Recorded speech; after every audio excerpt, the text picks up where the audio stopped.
Why is this leadership forming this tradition to try to incite the constituencies about the members who subscribe to Amunyoro?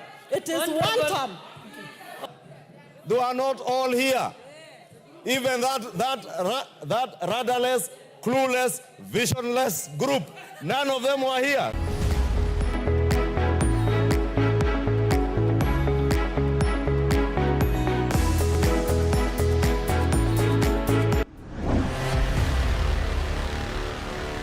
Honorable Speaker, as we said during the second reading, this bill comes at a very timely time. This bill comes at a very timely time in the history of our country. The fact that this bill is coming at a time when the initial bill had been nullified by the courts on account of public participation. This bill went through immense public participation by the Committee on Public Debt and the Committee on Finance and National Planning, Honorable Speaker. And besides the public participation, Honorable Speaker, I'm speaking about public participation because I've had people say that state investments or state corporations are being sold without public participation. And one of the amendments that was proposed by the committee yesterday in Committee of the Whole House was a new clause 36A that obligates that even a privatization proposal, besides the privatization program, even the privatization proposal must now be approved by Parliament, so that even in law now we will have active public participation right from the proposal to the program. A new clause 76 that also amended the Public Finance Management Act also obligates government, again, Honorable Speaker, because those who have been speaking out there, and I have in mind the Wiper leader, Honorable Kalonzo Musyoka, because I have heard the Wiper leader say that we do not know where this money is going. I have heard the minority leader, deputy minority leader, Honorable Robert Mbui, say in press conferences, we do not know where this money is going to go to. The new clause 76, amending the PFM Act, obligates that any sale of shares will go to the consolidated fund.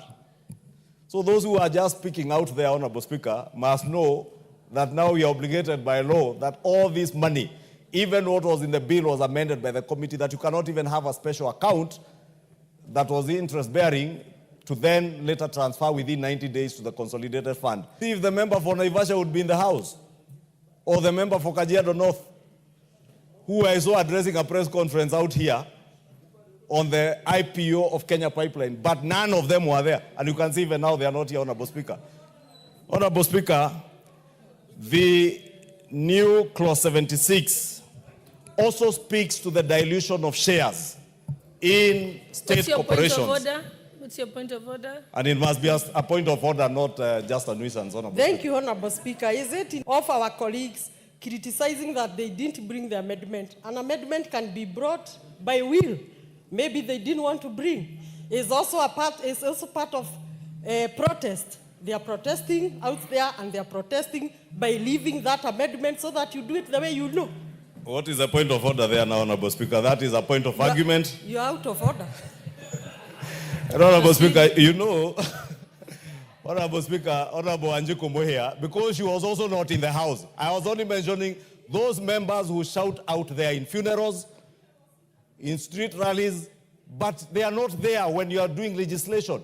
Even yourself as a member for Kipipiri, you are not here. And you even have no idea what this privatization bill is speaking about. You have no idea what shares dilution is. You are blank. You have no idea on anything. Honorable Leader, let's proceed.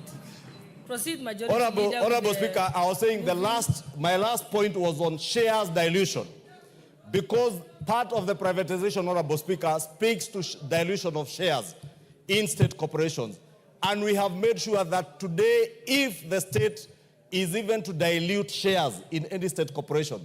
For instance, we own, I think, about 35% of Safaricom. If the state wants to dilute that shareholding from 35% to 25%, Honorable Speaker, that now Madam we also Speaker, obligate the House. Is it in order for sure majority leader to say member for Kipipiri was not there while I was seated right there and I even received the response for my statement on the roads? Is it in order for this leadership to be speaking of certain members of my group that they are not in the House to try to tell their constituencies that the members are not the House? I'm in the House now. Why is this leadership forming this tradition to try to incite the constituencies about the members who subscribe to Amunyoro? It is one term. Honorable Muya, you have made your point. I think proceed to Honorable move. Speaker, Let Honorable us Speaker. restrain ourselves to the moving of the... Honorable Speaker, I was saying if you are to dilute shares, and I want Honorable Wanjiku Meya to listen to me. If you are to dilute shares, dilution is reducing in layman's language. If you are to reduce the shareholding of Safaricom today from 35% to 25%, we have now obligated with an amendment in a new clause 76, an amendment to the PFM Act, that even that dilution in a state-linked corporation, because some are quasi-private, but the state has a link because the state holds shares. If you are to do that, Parliament must also now approve. That tells you that for any sale of any government investment, you cannot do it without the express approval of the National Assembly on behalf of the people of Kenya.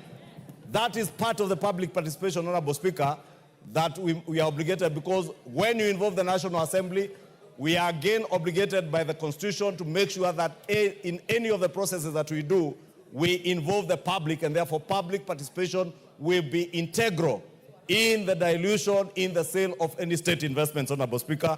And with that, I beg to move, Honorable Speaker, that we do read this privatization bill for a third time and request Honorable Naomi Wako, who was with me here up to 9 p.m.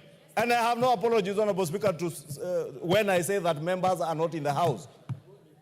Honorable Wanjiku Meya was not here. Honorable Kibagendi was not here. The member for Kajiado was not here. Robert Mbui was not here. They are not all here. Even that rudderless, clueless, visionless group, none of them were here.